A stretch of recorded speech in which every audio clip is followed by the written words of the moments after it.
Bueno, bien, vamos a ver los puntos del trabajo práctico integrador.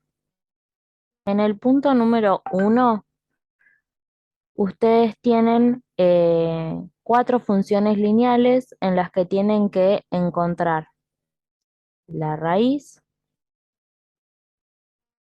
la ordenada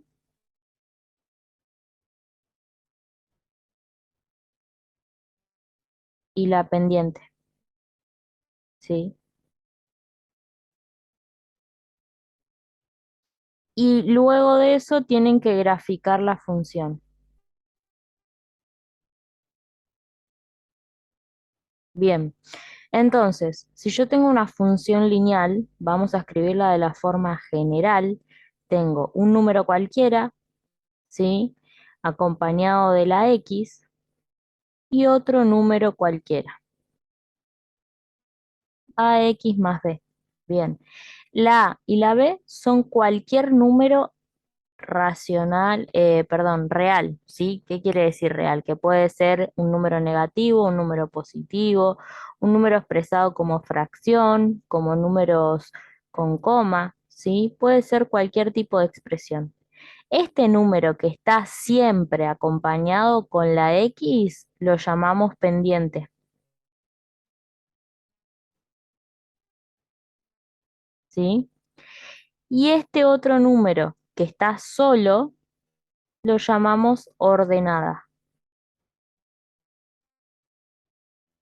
¿sí? Entonces, la ordenada y la pendiente salen de mirar la ecuación de la función lineal. Por ejemplo, una consigna puede ser de este tipo. I igual a, no sé, 5x menos 10. ¿Ven? Entonces, este 5 que acompaña a la X lo llamamos pendiente.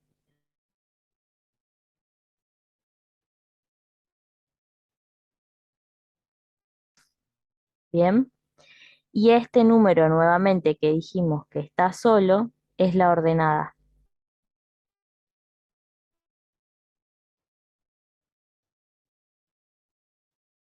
¿Bien?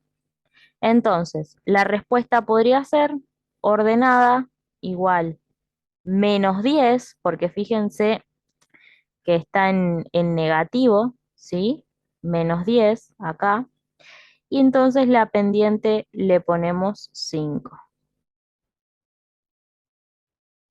¿Sí? Esas serían las primeras respuestas que podemos obtener del punto uno. Con solo mirar la consigna ya conocemos esos dos datos. Ahora, la raíz, lo voy a escribir con otro color para que diferenciemos.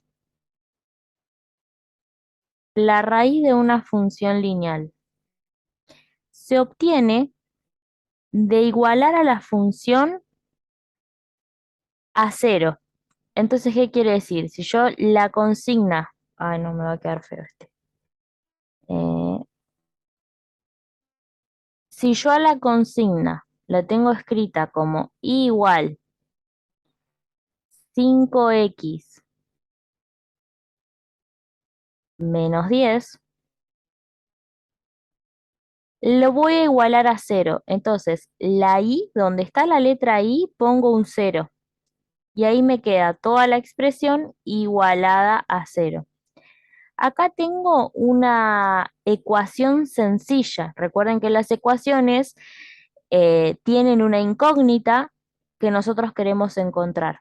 Entonces acá la pregunta sería, ¿qué número? X es la incógnita, ¿no? ¿Qué número multiplicado por 5 y restado 10 me da cero?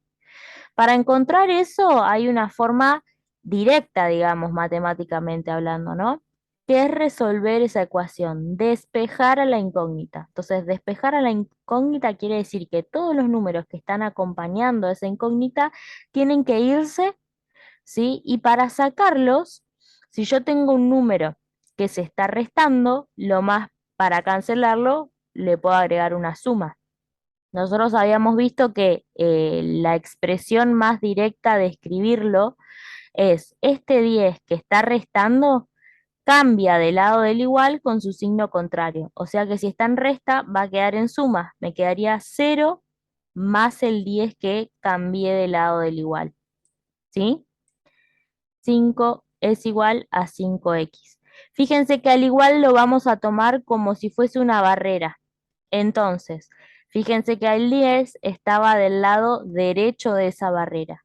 Para sacarlo de la X, que la X también estaba del lado derecho, lo voy a escribir del lado izquierdo.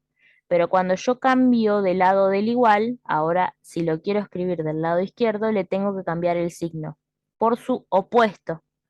Entonces, si está en negativo, pasa a positivo. Si estuviese en positivo, cambiaría a negativo. ¿Sí? Y ahora vamos a ver otro cambio más. Entonces hacemos esta cuenta. 0 más 10 es igual a 10. 10 es igual a 5 por X. Recuerden que cada vez que yo tengo un número junto con una letra, hay un por invisible. Entonces, nuevamente volvemos a aplicar ese criterio. Este 5 lo quiero sacar del lado derecho del igual hacia el lado izquierdo, va a cambiar de signo. Acá tengo una multiplicación, por lo tanto va a quedar en división. 10 dividido 5. ¿Sí? Recuerden que se escribe el número que ya estaba primero y le agrego el que está cambiando de lado, ¿sí? En ese orden. No podría escribir 5 dividido 10 porque la cuenta no me quedaría correcta. Entonces 10 dividido 5 es 2.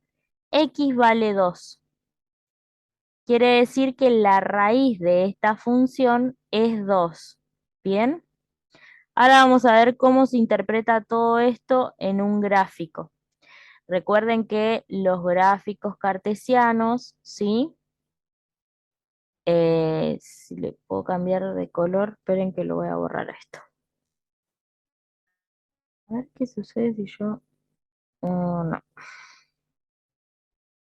Entonces, vamos a eh, armar los ejes. Armamos los ejes cartesianos, entonces tengo el eje Y como vertical, el eje X es el horizontal. Bien, entonces vamos a ubicar estos datos que tenemos acá. Tengo el eje Y y el eje X, ¿sí? Recuerden que hacia abajo van los negativos. Tengo -1, -2, -3, -4, -5, -6, -7, -8, -9, extendemos un poquito más, -10, ¿sí? Y después tenemos hacia la derecha los positivos, ¿sí? 1, 2, 3, 4, 5, acá tendríamos el 6. Marco algunos valores nada más, ¿sí? Para que hagamos referencia, acá tengo el -3, 1, 2, 3, 4, ¿sí? Es importante que ustedes hagan estas liñitas. Recuerden que si lo hacen en la hoja cuadriculada, cada rayita es un renglón de la hoja cuadriculada, ¿sí? Lo mismo en los renglones pensándolos horizontalmente o verticalmente, ¿sí? Entonces, fíjense que lo que yo voy a usar para graficar va a ser esto que denominé como ordenada al origen y esto que encontré como raíz, ¿sí? La pendiente ahora vamos a ver qué significa, pero para graficar voy a usar esos dos valores. La ordenada al origen es el número en donde yo voy a marcar el eje Y. Entonces, el valor es acá -10. Bien, voy a marcar un punto sobre el eje, sobre la recta vertical del eje en -10. Y después tengo que marcar el punto 2 de X. Fíjense que acá ya marco, acá ya digo que es de X, la raíz. Entonces, el valor 2 positivo de X. En donde tengo esos dos valores es donde yo voy a unirlos. Esperen que acá no me quedó bien. Voy a trazar la recta que une a esos dos puntos, ¿sí? Y ahí ya tengo la función lineal. Esta recta es de la función entonces igual a 5x menos 10. Bien, fíjense entonces cómo la ordenada al origen que era -10 es el punto donde la recta pasa por el eje Y. El número que tiene a la X ¿sí? Es la pendiente, dijimos. Bueno, la pendiente, la información que me da es la inclinación de la recta. Entonces, si la pendiente es un número positivo, quiere decir que la recta tiene que ser creciente. La recta va a ir así, en este sentido. Ahora, si la pendiente tiene un valor negativo, la inclinación de la recta va hacia abajo de forma decreciente, ¿sí? Creciente, eh, creciente, decreciente. ¿Bien? Entonces, esos son los dos puntos importantes para determinar la pendiente. Si es negativa, yo ya sé que la recta me va a quedar así, en este sentido, para abajo. Siempre se lee de izquierda hacia la derecha. Fíjense cómo desde la izquierda hacia la derecha yo voy subiendo si me guío por esa recta que armamos. Bien, eso es lo que hay que hacer entonces en el punto número 1. Ahora, en el punto número 2 habla de identificar si las rectas son paralelas, perpendiculares u oblicuas. Las rectas paralelas son rectas que tienen misma pendiente. Como dijimos recién, la pendiente es la inclinación de la recta. Entonces, si yo quiero que las rectas sean paralelas, obviamente tienen que tener la misma inclinación. Por ejemplo, dos rectas paralelas podrían ser estas de acá. Igual 2x más 3 e igual, miren esto, 5 más 2x. Como yo necesito que las pendientes sean iguales, tengo que observar el número que tiene la X. Bien, acá la X está acompañada de un 2 y acá la X también está acompañada de un 2. Entonces, estas dos, no importa que estén escritos en distinto orden, siempre y cuando sean exactamente el mismo número. Si ahora tuviese un menos 2x, esas no serían rectas paralelas porque las pendientes serían diferentes, serían opuestas. Entonces, que dos rectas tengan la misma pendiente, gráficamente se ve así. ¿Ven? Son la misma inclinación. Si yo extiendo ambas rectas infinitamente, nunca se van a cortar. Esas son rectas paralelas, ¿sí? Que nunca se cruzan. Bien. Ahora, las rectas perpendiculares tienen una inclinación muy particular. Perpendiculares. Tienen que tener pendientes, siempre esto es analizando la pendiente, el número que tiene la X, pendientes inversas y opuestas, las dos cosas, ¿sí? Entonces, por ejemplo, dos rectas perpendiculares serían estas de acá. Menos 2x más 5, por decir un número, en la ordenada. Esto puede ir cualquier número.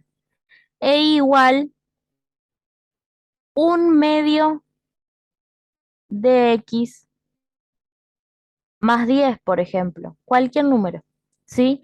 Lo que a mí me importa observar es este valor de acá, el que tiene la x.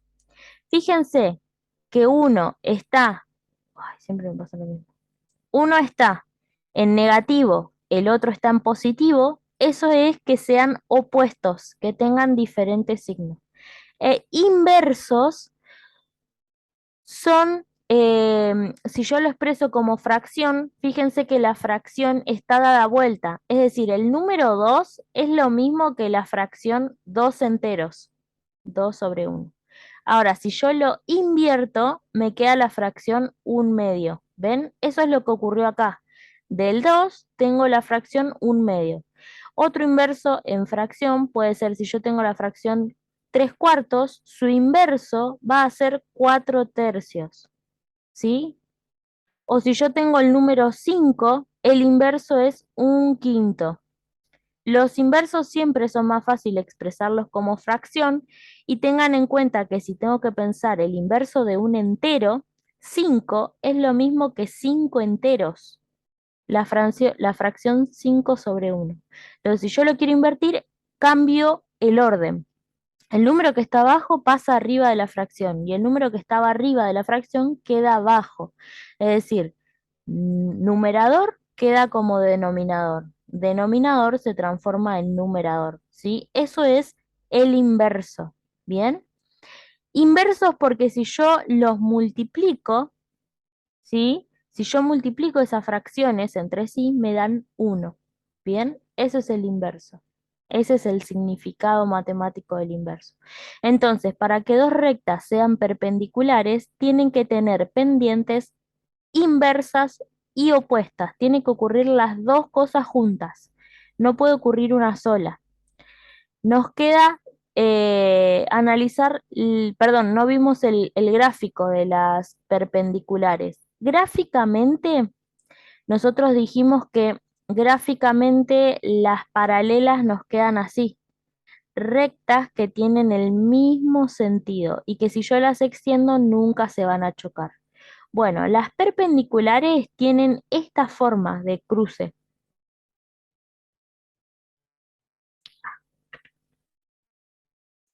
Tienen que cortarse formando un ángulo recto. ¿Qué era un ángulo recto? Bueno, es un corte en forma de L. ¿Ven que las dos rectas forman una L? 90 grados, ¿sí? Es un ángulo recto. Fíjense como si yo hago acá un cuadradito, trazo exactamente un rectángulo, un cuadrado, ¿sí? Es un ángulo recto. Entonces las perpendiculares son rectas que cortan de esta manera. Estas nunca cortaban, estas cortan de esa manera en particular, formando 90 grados, un ángulo recto, y después tenemos las oblicuas, que en realidad las pendientes no son ni opuestas, pendientes, ni opuestas, sí, en realidad vamos a definirlo así más sencillo. Son rectas que no son ni paralelas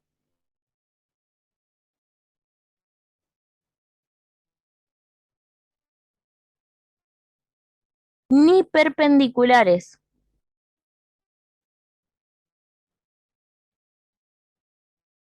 Bien, no cumplen ninguna de las dos cosas. Quiere decir que van a tener pendientes diferentes porque no son paralelas. Las paralelas tenían pendientes iguales. Entonces tienen que tener pendientes diferentes y tampoco tienen que ser ni ni inversas ni opuestas, ¿sí? No puede cumplir con ninguna de las dos características.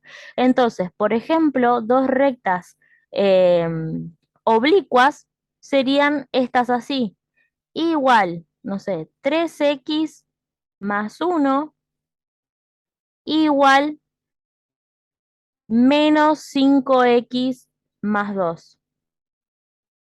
¿Ven? No son iguales los números, este es un 3 y este es un menos 5. Sí son opuestas, porque este es positivo y este es negativo, pero al no ser inversas, ya no cumplen con la perpendicularidad. ¿Bien? Porque este es un 3 y este es un menos 5. No son inversas, no son iguales. Sí son opuestas, pero tienen que cumplir para las perpendiculares, recuerden que tienen que cumplir las dos cosas, opuestas e inversas, tienen que cumplir las dos condiciones. Entonces ya podemos decir que perpendiculares no son. Y como no tienen el mismo número, tampoco son paralelas. ¿Bien? Entonces, gráficamente las funciones oblicuas van a cruzar de esta manera, así. ¿Ven que ya no forman el ángulo recto? Ya no forman la L, sino que es una amplitud más grande que una L, ¿sí? Ya no podría formar a un cuadrado o un rectángulo. Si yo hago así, no me va a quedar, ¿sí? Me va a quedar un paralelogramo. Bien, entonces, esta condición son de las funciones oblicuas. Bien, Eso es lo que hay que identificar entonces en el punto 2. Mirar las pendientes y decir si son perpendiculares, paralelas u oblicuas. Bien. En el punto 3 tenemos un problema. Recuerden que los problemas los tienen que contestar, ¿sí? En sentido común, ¿bien? Sin mucha complejidad. Por último, dice graficar, hallar la función lineal que representa la situación. Entonces, si sabemos que la función lineal es de este tipo, un número multiplicado por una incógnita o por algo que varía, más un número fijo. Piensen en eso, ¿sí? Cuando armen la función, tenemos que tener algo que se está multiplicando todo el tiempo y un número fijo. Cuando ustedes hagan las cuentas para formular esas respuestas, van a terminar haciendo este tipo de cálculo. Van a estar multiplicando algo por una variable y van a sumarle un valor fijo. Con esas cuentas que ustedes realicen para resolver, van a poder formar la función lineal, digamos, la ecuación de la función lineal. Y bueno, cuando dice graficar, armen lo mismo que hicimos en el punto 1, ¿sí? Tengan en cuenta la pendiente, la ordenada, tracen los puntos clave y grafiquen. ¿Bien? Después tenemos el punto 4 que habla de las interpretaciones gráficas de intervalos de la recta real, ¿sí? Recuerden que nosotros teníamos una recta real, una recta formada por números reales, entonces habíamos hablado de la densidad del conjunto. Si yo tengo el 0 y tengo el 1, entre el 0 y el 1 tengo el 0,5, la mitad, ¿bien? Pero entre el 0 y el 0,5 tengo el 0,25, la mitad. ¿Sí?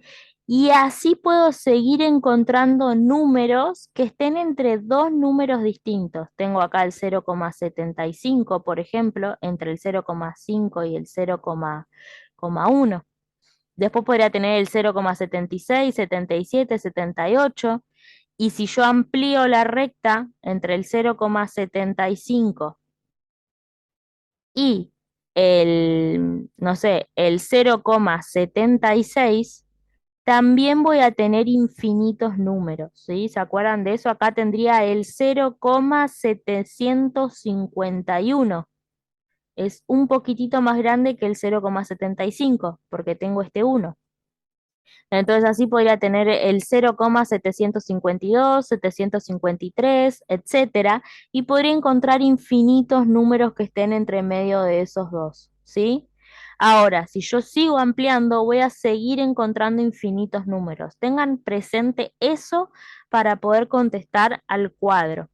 Entonces ustedes tienen que interpretar, ¿verdad? Tienen que interpretar un gráfico, por ejemplo.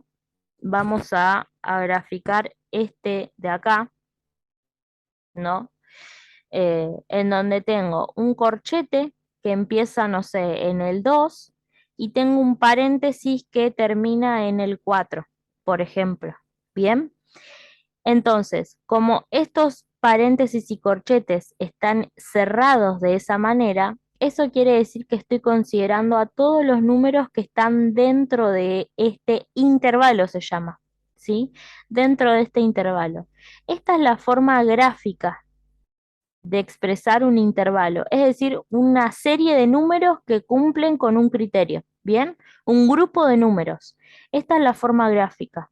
Ahora, esto mismo yo matemáticamente lo puedo decir como manera de intervalo, que en realidad es simplemente obviar el trazo de la recta, marcar cómo empieza, ahora vamos a ver por qué corchete y por qué paréntesis, ¿sí?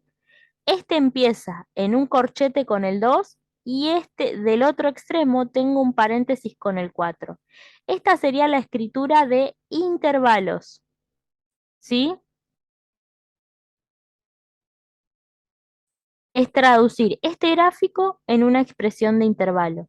Y después tengo la expresión de desigualdad, que ahí vamos a los significados. Acá me está diciendo que voy a considerar a todos los números que están entre el 2 y el 4. pero voy a considerar al 2 también como parte de ese grupo y al 4 lo voy a sacar de ese grupo. Es decir, podría ser el 3,9, 3,99, pero no el 4. Me puedo acercar mucho al 4, pero el 4 ya no es parte de este grupo. Entonces, eso quiere decir que voy a considerar todos los números mayores o iguales a 2, ¿ven? Mayores o iguales porque dijimos que el corchete incluye al número 2 dentro del grupo, y menores al 4, menores, no el 4, no igual a 4, menores, 3,9, 3,99, ¿sí? 3,98, 89, no sé, muy cerquita del 4, pero nunca el 4. Bien, esta forma de escritura se llama desigualdad, ¿sí? Entonces, estamos diciendo lo mismo de tres maneras distintas, tres maneras de expresar la misma condición. Y por último, la columna dice proponer cinco números que pertenezcan a ese intervalo. Entonces yo puedo decir que el 2 pertenece al intervalo, porque esta condición me lo está diciendo, porque dice todos los números menores, perdón, mayores o iguales al 2. Este corchete me está diciendo que el 2 es parte del grupo. Bien, entonces, si yo tengo que nombrar números que pertenezcan a ese grupo, puedo mencionar al 2, puedo mencionar al 3, pero al 4 ya no. Y necesito cinco números que pertenezcan. Entonces, recordemos esto. Si yo tengo la recta numérica, tengo el 2, tengo el 3, dijimos que entre el 2 y el 3 hay infinitos números que pertenecen. Ya a la mitad está el 2,5. Ese puede ser uno del grupo. 2,5. ¿Ven? Entre el 2 y el 2,5 es la mitad de esa mitad. Así que va a estar el 2,25. ¿Sí? Ese también es otro número. 2,25. Es decir, tiene que ser un número más grande que 2 y más chico que 3, por ejemplo. ¿Sí? Entonces acá puedo encontrar el 2,75. ¿Ven? Bueno, ese es otro número que pertenece al conjunto, 2,75. Entonces acá encontré 1, 2, 3, 4, 5. Y así podría seguir, podría nombrar al 2,4 que no lo nombré, al 2,2 que no lo nombré. Puedo nombrar al 3,5, por ejemplo, porque fíjense esta condición, el límite era el 4. Entonces yo me puedo acercar al 4, puedo decir 3,8, 3,9, por ejemplo. Mientras que no ponga el 4 o un número mayor a 4, estoy encontrando números que pertenecen a ese grupo. ¿Sí? Bueno, de esa manera tienen que completar el cuadrito con estas características. Ustedes lo tienen representado en columnas. Tienen la columna de la expresión gráfica, la columna de la expresión como intervalo y la columna de expresión como desigualdad. La última columna es completar con cinco números que pertenezcan a esos grupos. Pero fíjense que sale muy fácil, ¿sí? Son números que estén entre estos límites. Si tenemos corchete, recuerden, podemos agregar a ese límite, pero si tenemos paréntesis, no. Y en la forma de desigualdad, el corchete se traduce como un signo de doble igualdad y el paréntesis como un signo simple, digamos, ¿sí? Sin el igual abajo. Este tiene el igual abajo, este no. ¿Bien? Bueno, vamos entonces con el punto 5, que es de simplificar raíces.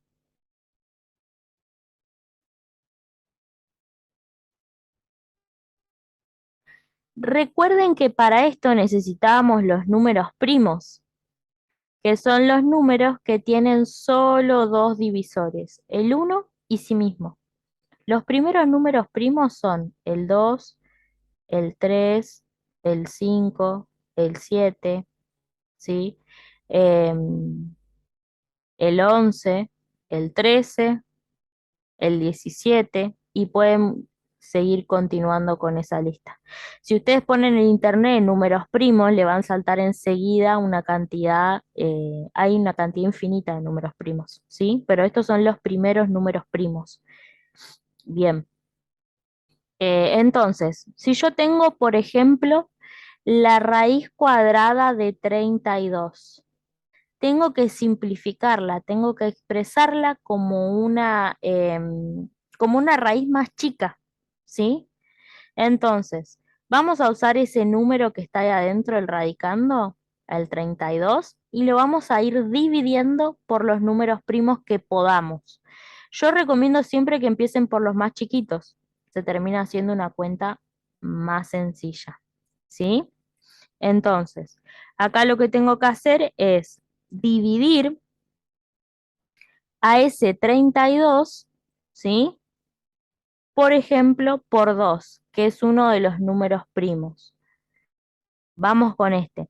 32 dividido 2 me da 16. Así que ponemos el resultado acá abajo. ¿Bien? Ahora, al 16, si lo puedo dividir por 2, continúo con ese 2. 36 dividido 2, perdón, 32 dividido, 16 dividido 2 me da 8. 8 lo puedo dividir por 2, también se puede dividir por 2, ¿sí? 8 dividido 2, 4. 4 dividido 2, 2. ¿Ven cómo voy poniendo los resultados de esas divisiones? 2 dividido 2, 1. A eso tengo que llegar. Para hacer esto tengo que sí o sí llegar al 1. Si llegué al 1 quiere decir que lo hice bien, ¿sí? Entonces, ahora vamos a decir entonces que la raíz de 32 es igual a hacer, en realidad el 32 es lo mismo que hacer 2 por 2 por 2 por 2 por 2. Eso es lo que estoy diciendo. 2 por 2 por 2 por 2 por 2. 5 veces al 2. Hagan la prueba. Si multiplico 2 por 2 por 2 por 2 por 2 en la calculadora, me va a dar 32. ¿Bien? Entonces, como yo tengo una raíz cuadrada y la idea es cancelar esa raíz, achicarla, voy a expresar números al cuadrado. Recuerden que los números al cuadrado es una multiplicación doble, ¿no? Entonces, el número, la expresión 2 por 2, yo puedo decir que es igual a 2 al cuadrado, ¿sí? Entonces, ese 2 por 2 lo voy a escribir como 2 al cuadrado. Y tengo otro más, miren, otra pareja más de 2 que también la puedo expresar como 2 al cuadrado. ¿Ven? Y después me quedó por último un 2 solito que no lo puedo expresar como 2 al cuadrado. Entonces lo agrego así, solo. Bien, ahora entonces, todo esto sigue siendo igual a la raíz cuadrada de 32, ¿no? Porque lo único que estoy haciendo es expresando diferente la raíz cuadrada de 32. Por propiedad matemática, no sé si se acuerdan, un número al cuadrado que está elevado a la raíz cuadrada se puede cancelar. Es como si yo le estoy sumando y le estoy restando lo mismo, ¿sí? Si nosotros hacemos la cuenta así, 2 elevado al cuadrado es igual a 4. 2 por 2 es 4. Y la raíz cuadrada de 4 es igual a 2. Así que ven que es lo mismo cancelar así, potencia con raíz, me sigue quedando lo de adentro. Como respuesta final es el número de adentro, el radicando. ¿Bien? 2. Entonces acá yo tengo un 2, lo saco fuera. Si yo cancelo este con esta raíz, también tengo otro 2, me queda fuera de la raíz. Y por último, ese 2 que me quedó solito, me queda adentro de la raíz. Entonces, la raíz cuadrada de 32 es igual a decir 4, 2 por 2 me da 4, 4 por la raíz de 32. 4 por la raíz cuadrada de 2. 4 raíz de 2 es lo mismo que decir raíz cuadrada de 32. ¿Sí? Eso es la idea de simplificar. Esto en niveles superiores o el año que viene les va a servir un montón, ¿sí? Poder interpretar estas raíces como una simplificación. es para poder hacer cuentas más complejas. Bien, entonces, hacemos un ejemplo más, si quieren, hacemos un ejemplo más, así, así se sacan dudas si es que surgieron dudas, ¿sí? Por ejemplo, la raíz de 27, raíz cuadrada de 27. Vamos a simplificarla. Recuerden que el paso uno es dividir al 27 por los números primos. El primero en la lista era el número 2, números primos, ¿sí? Pero 27 dividido 2 no puedo, me va a dar con coma y no podemos poner números con coma de respuesta, ¿sí? Tienen que ser resultados enteros. Entonces, como el 27 es un impar, no lo puedo dividir por 2. El siguiente número primo de la lista era el 3. Entonces, si yo hago 27 dividido 3, me da 9. 9 dividido 3 también puedo. 9 dividido 3 me da 3 y 3 dividido 3 me da 1. Listo, terminé, llegué al 1. Bien. Ahora puedo decir entonces que la raíz de 27 es igual a la raíz de 3 por 3 por 3, porque aparece 3 veces el número 3. ¿Sí? Puede ocurrir que aparezcan distintos números, que aparezca el 3, el 2, el 8, ¿sí? Distintos números primos, siempre tienen que ser primos. El 2, el 3, el 5, puede aparecer una combinación de esos números. Bien. Entonces ahora, volvemos a lo mismo, armamos grupitos de a 2 porque tenemos raíz cuadrada, recuerden, si tuviéramos raíz cúbica tendríamos que armar grupitos de a 3. Entonces, como esta pareja de números 3, puedo decir que es 3 al cuadrado, ¿bien? Entonces, me va a quedar la raíz cuadrada de 3 al cuadrado por este 3 que quedó solito, ¿bien? Entonces, dijimos que la raíz con la potencia igual se cancelan. Me va a quedar ese 3 afuera con el otro 3 que quedó adentro de la raíz solito. Entonces, la raíz de 27, la raíz cuadrada de 27, es igual a 3 veces la raíz de 3. Bien, 3 por raíz de 3. Eso es lo que hay que hacer en el punto número 5 del práctico. Y por último, nos quedan dos cuestiones más. El punto 6, fácil reconocer si las siguientes sucesiones son geométricas o aritméticas y expresarlo en su forma general. Entonces, por ejemplo, yo tengo esta sucesión: 5, 5, 10, ¿sí? 20. La idea es fijarse qué operación le hice al primer número para llegar al segundo. Yo podría decir fácilmente que a 5 le sumo 5 más 5, perdón, este es un más 5 y obtengo el 10. Eso es correcto. Tengo que probar ahora si lo sigo aplicando y se sigue cumpliendo. Si yo al 10 le sumo 5, ¿llego al 20? No, eso es un error. No llego al 20, porque 10 más 5 me da 15. Tiene que haber una correlación, tiene que poder aplicarse todo el tiempo la misma operación y seguir obteniendo esos resultados que están en la lista. Ahora, la otra posibilidad sería decir 5 multiplicado por 2. 5 por 2 me da 10, eso es correcto. Ahora tengo que probar si 10 por 2 me da 20. Y efectivamente sí, 10 por 2 me da 20. Así que acá encontré la correlación. Eso quiere decir que si yo uso al número 2 como multiplicación, puedo obtener la lista de la secuencia que falta. Por ejemplo, el número siguiente sería el 40, porque 20 por 2 es 40. El número que le sigue sería el 80, porque 40 por 2 me da 80. Y así podría seguir obteniendo infinitos números, ¿sí? Que todo el tiempo apliquen el mismo criterio. Estas sucesiones que usan la multiplicación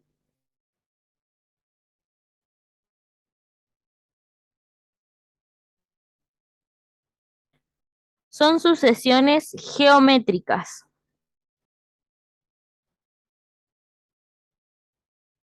Bien. Y en este caso en particular, la razón de esta sucesión es el número 2. Bien. porque estoy multiplicando por 2 todo el tiempo. Bien, la razón geométrica es el 2.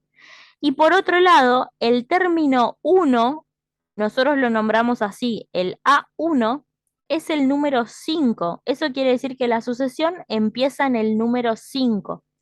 Entonces, yo voy obteniendo, entonces una sucesión se forma con distintos números. Van a tener un orden. El primer número es el A1, el segundo número es el A2, el tercer número es el A3, ¿sí? Este que nosotros pusimos acá, fíjense que es el sexto, el A6, ¿sí? Sería este caso, el A6, porque está en el puesto 6. 1, 2, 3, 4, 5, 6. ¿Sí? El puesto número 6.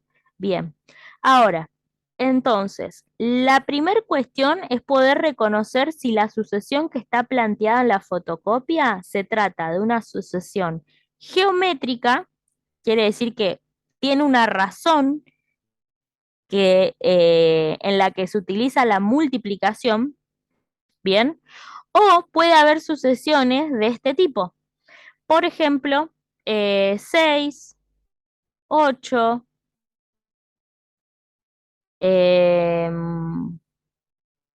no, esperen, vamos con otra porque era la de la fotocopia.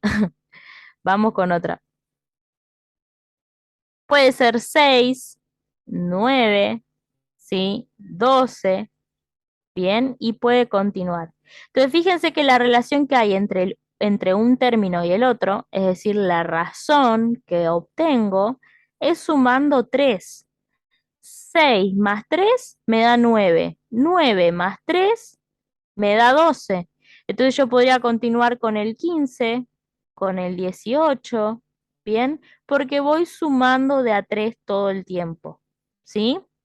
Entonces acá la razón es el número 3, ¿bien?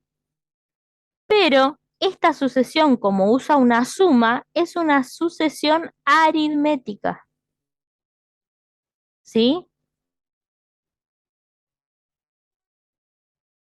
Bien. Ahora, las expresiones generales para cada sucesión son de este tipo. La sucesión geométrica tiene esta expresión general, que es el término 1 multiplicado por la razón que la llamamos Q, la letra Q, acá le ponemos así, cópienlo si quieren, la letra Q, y eso va a estar elevado a la posición -1, ¿sí?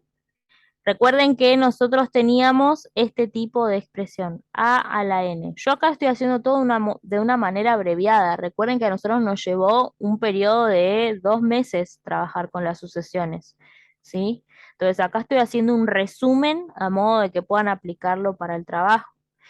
Entonces, la fórmula general en este caso, en esta sucesión que vimos de ejemplo, yo tengo a la A1 que vale 5. Y eso está multiplicado por la razón, en este caso es el número 2, ¿sí? Recuerden esto de acá, y va a estar elevado a la n-1. Esa cuenta así es la expresión general, esto así. Es la expresión general para este caso particular. Eso quiere decir que si yo a la n la reemplazo por distintos valores, me va a dar el resultado de los términos que quiera analizar. ¿Sí? Por ejemplo, vamos a hacer una prueba. Eh, Vamos a reemplazar a la n por 2. Entonces, si yo hago 5 por 2 elevado a la 2 menos 1, hago la cuenta, me quedaría 5 por 2 y 2 menos 1 me da 1. 5 por 2 elevado a la 1. 2 elevado a la 1 es 2. O sea que sería 5 por 2. ¿Ven? Y 5 por 2 me da 10. ¿Sí? Fíjense cómo yo reemplacé a la n por 2 y llegué al 10. Eso quiere decir que el puesto número 2 vale 10. ¿Sí? Entonces la n es el puesto que yo quiero analizar. ¿Bien? Entonces, si yo a la fórmula general la armo para esta sucesión en particular, puedo reemplazar a la n por distintos valores y encontrar el puesto, el valor del puesto que yo quiera, ¿sí? Entonces, si yo reemplazaría la n acá por 6, obtendría el valor 160 como respuesta, porque yo ya sé que el puesto número 6 vale 160, ¿sí? Para eso nos sirven las fórmulas generales. Bien. Y por último, entonces tenemos la expresión general de una sucesión aritmética. La sucesión aritmética tiene como expresión general a esta forma. A1, el término 1, sumado el n menos 1, n menos 1, por la razón, ¿sí? Acá la razón la denominamos con la letra R. Acá la razón es con la letra Q, acá la razón con la letra R, ¿sí? Esta formulita general es para la sucesión aritmética y esta que vimos acá es para la sucesión geométrica, ¿sí? Entonces ustedes tienen que poder reconocer esos dos casos. Y bueno, en esta sucesión en particular, recuerden que el término 1 es 6, la sucesión empieza en el número 6, ¿sí? Y después tengo que la razón vale 3, así que la cuenta sería n menos 1 por 3. Esa es la expresión general, ¿sí? Yo solamente les pido que armen esto de acá. Esto así de acá es la respuesta a la consigna. Les pido que armen esto nada más. No que calculen ni nada, se los hice súper fácil. Entonces, para el punto número 6 del práctico, ustedes tienen que reconocer si las sucesiones que están armadas son geométricas o aritméticas. Y en cada uno de los casos, armar esta expresión general.